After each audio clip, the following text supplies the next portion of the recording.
ఈరోజు ఒక చిన్న సలహా చెప్తున్నానండి. వర్షాకాలం కదా!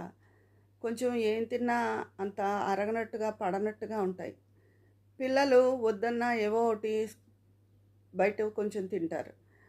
అందుకని ఏం చేస్తారంటే వాము ఉంటుంది కదా! ఒక గుప్పెడు వాము తీసుకొని, ఒక ఎండుమిరపకాయ వేసుకొని దోరగా వేయించేసుకోండి.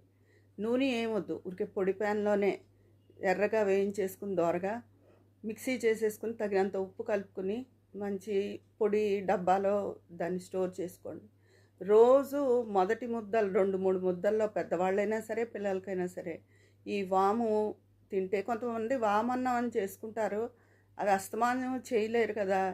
ఈ వాము పొడి వేసుకుని 2, 3 ముద్దల్లో తింటే పొట్టలో ఎటువంటి అనీజీనెస్ ఉన్నా, ఏమున్నా అరక్కపోవడం అలాంటివున్నా అన్నీ సర్దుకుంటాయండి. గ్యాస్ ప్రాబ్లమ్ గానీ ఏమీ ఉండదు.